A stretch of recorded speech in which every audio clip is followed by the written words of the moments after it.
semoga kalian semua selalu dalam keadaan sehat, baik, dan jangan lupa tetap semangat ya. Meskipun kita tidak bisa bertatap muka secara langsung, tetapi hal tersebut tidak menyurutkan semangat kita untuk terus belajar, dan belajar. Baik anak-anak yang saudara sayangi, sebelum kita mulai kegiatan belajar pada hari ini, marilah kita membaca doa terlebih dahulu. Berdoa dimulai.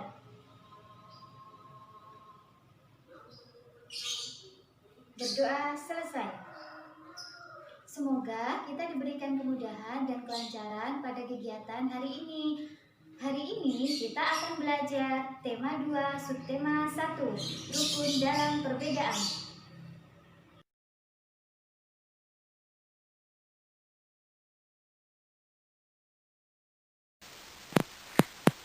Muatan Bahasa Indonesia KD 3.4 dan 4.4. Peta pikiran dapat dibuat dengan menggunakan kata tanya.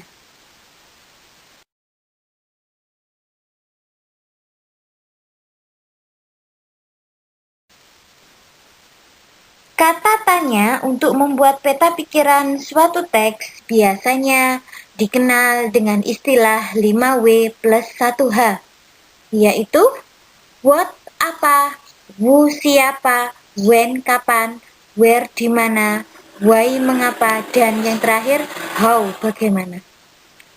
Kata tanya apa digunakan untuk menanyakan hal atau peristiwa yang terjadi. Kemudian yang kedua, kata tanya siapa digunakan untuk menanyakan seseorang atau pelaku yang terlibat dalam suatu peristiwa. Yang ketiga, when atau kapan. Kata tanya yang digunakan untuk menanyakan waktu terjadinya suatu peristiwa. Yang keempat, where di mana, yaitu kata tanya untuk menanyakan tempat terjadinya suatu peristiwa.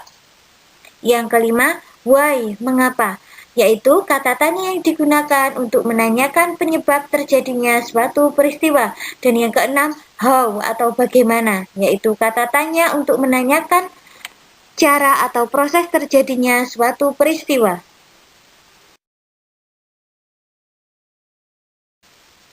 Menuliskan informasi penting suatu teks dalam bentuk peta pikiran. Suatu teks memiliki informasi penting. Informasi penting tersebut dapat kita temukan dengan membaca teks secara utuh. Kita juga dapat menemukan informasi penting menggunakan kata tanya 5W plus 1H. Kata tanya apa, di mana, kapan, siapa, mengapa, dan bagaimana. Dengan membuat pertanyaan 5W plus 1H, menggunakan kata tanya dan mencari jawaban dari pertanyaan tersebut, maka kita akan lebih mudah menemukan informasi penting. Nah, sekarang mengidentifikasi informasi penting suatu teks. Sekarang, ayo anak-anak belajar mengidentifikasi informasi penting tersebut menggunakan kata tanya apa, siapa, di mana, kapan, mengapa, dan bagaimana. Ayo anak-anak ingat kembali kegunaan setiap kata tanya tersebut. Pada pembelajaran sebelumnya sudah Ustazah jelaskan.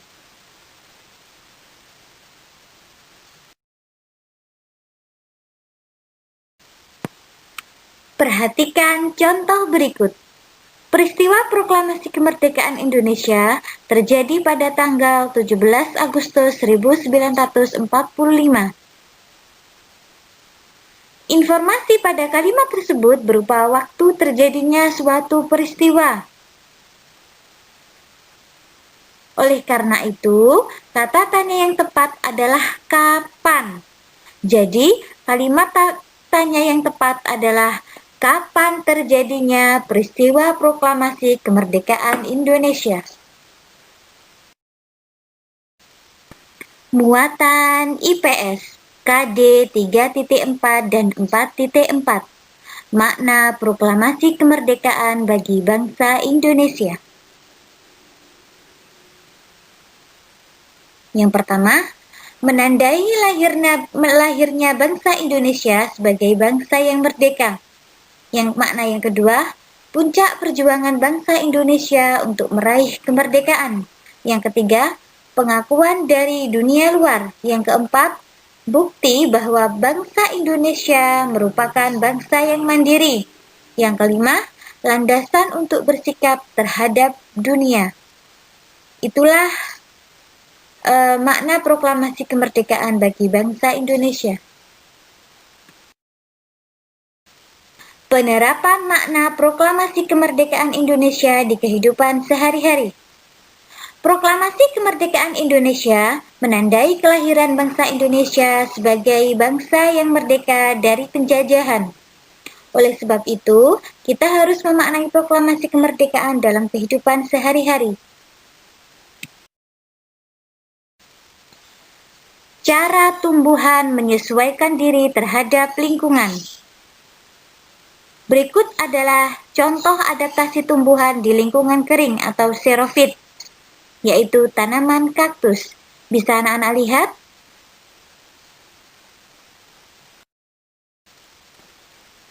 Kemudian selanjutnya adalah adaptasi tumbuhan di lingkungan berkadar garam tinggi atau halofit. Contohnya tanaman bakau, seperti yang ada di gambar. Berikutnya, adaptasi tumbuhan di lingkungan air atau hidrofit. Contohnya tanaman teratai. Adaptasi tumbuhan di lingkungan lembab atau higrofit, seperti yang ada di gambar, yaitu tanaman lumut. Adaptasi tumbuhan di lingkungan miskin nitrogen, seperti tanaman kantung semar. Adaptasi tumbuhan untuk berkembang biak. Yang pertama, tanaman Rafflesia mengeluarkan bau busuk untuk menarik perhatian serangga, biasanya lalat. Serangga yang hinggap dapat membantu proses penyerbukan.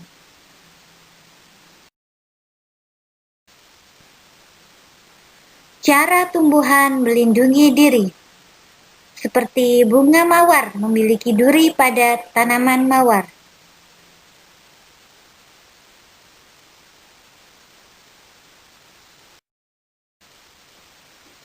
Contoh selanjutnya yaitu tanaman jagung. Tanaman jagung ini memiliki rambut yang halus seperti pada gambar, bisa anak-anak lihat ya.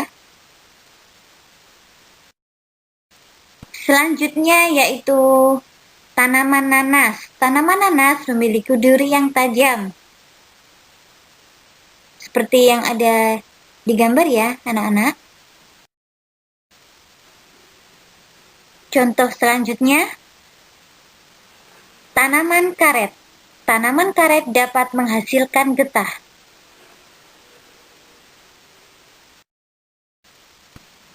Selanjutnya yaitu tanaman kecubung. Tanaman kecubung menghasilkan racun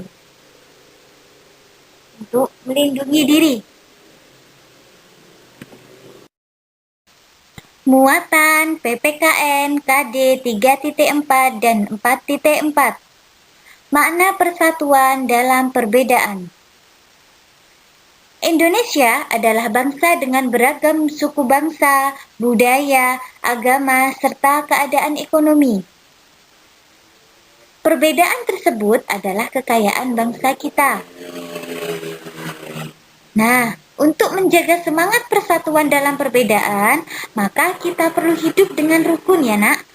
Nah, hidup rukun dapat dibangun mulai dari lingkungan keluarga, sekolah, hingga di masyarakat. Ayo, anak-anak, biasanya teman-teman di kelas kalian berasal dari berbagai suku bangsa. Nah, kita dapat mendengar logat daerah yang berbeda. Oleh karena itu, kita harus bersikap toleransi atau saling menghargai sesama. Penerapan makna proklamasi kemerdekaan Indonesia di kehidupan sehari-hari. Proklamasi kemerdekaan Indonesia menandai kelahiran bangsa Indonesia sebagai bangsa yang merdeka dari penjajahan. Oleh sebab itu, kita harus memaknai proklamasi kemerdekaan dalam kehidupan sehari-hari.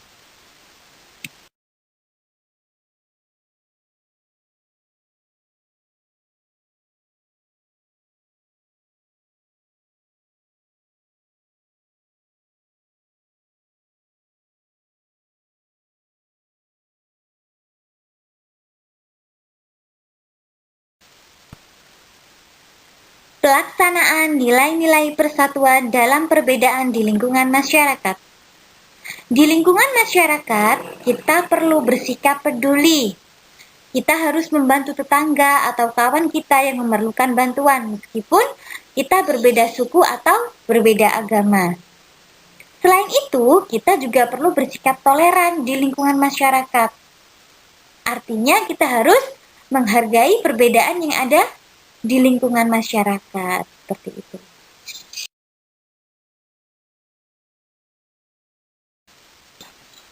Manfaat yang kita peroleh jika kita menerapkan nilai-nilai persatuan dalam perbedaan di sekolah. Ayo, siapa yang tahu? Oke ya, Ustazah jelaskan. Manfaat yang pertama adalah dapat saling membantu jika ada pelajaran yang tidak dimengerti. Yang kedua, suasana belajar di kelas menjadi nyaman. Yang ketiga, persahabatan semakin erat. Dan yang keempat, membangun kekompakan. Selanjutnya yaitu manfaat yang diperoleh jika kita menerapkan nilai-nilai persatuan dalam perbedaan di lingkungan masyarakat. Manfaat yang pertama, kehidupan bermasyarakat menjadi aman, tentram, dan damai.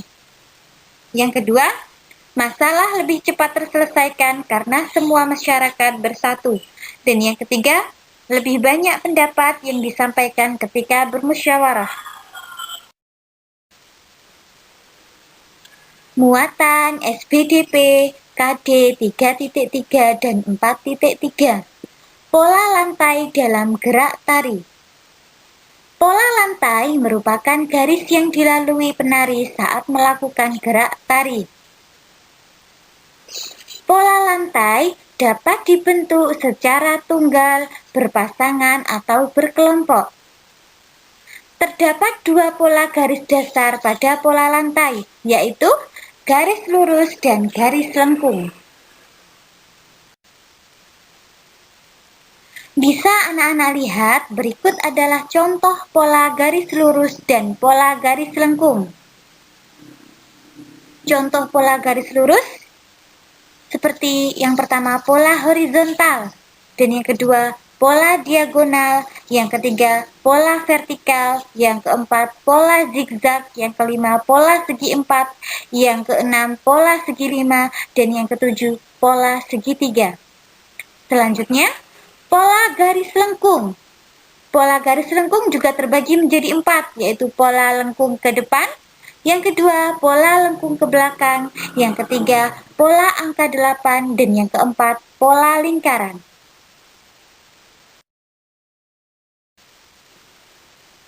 Pola lantai tari tunggal, berpasangan, dan berkelompok. Yang pertama, Ustazah akan menjelaskan tari tunggal. Tari tunggal merupakan tari yang dilakukan oleh satu orang penari atau banyak penari secara bersama. Pola lantai untuk tari tunggal dapat berbentuk pola horizontal, vertikal, atau diagonal. Yang kedua, tari berpasangan. Tari berpasangan merupakan tari yang dilakukan oleh dua orang penari. Tari berpasangan dapat dilakukan oleh banyak penari secara berpasang-pasangan. Pola lantai tari berpasangan dapat berbentuk pola horizontal, vertikal, atau diagonal. Yang ketiga, tari berkelompok. Tari berkelompok adalah tari yang dilakukan secara berkelompok. Pola lantai tari berkelompok dapat berupa pola melingkar, angka 8, atau melengkung.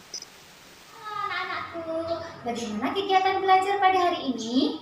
Semoga kalian semua paham dengan apa yang Ustazah jelaskan pada kegiatan belajar hari ini. Ustazah berharap semoga kalian di rumah selalu menjaga kesehatan, menjaga sholat 5 waktu, selalu berdoa, dan jangan lupa murojaahnya ya. Semoga bermanfaat. Assalamualaikum warahmatullahi wabarakatuh.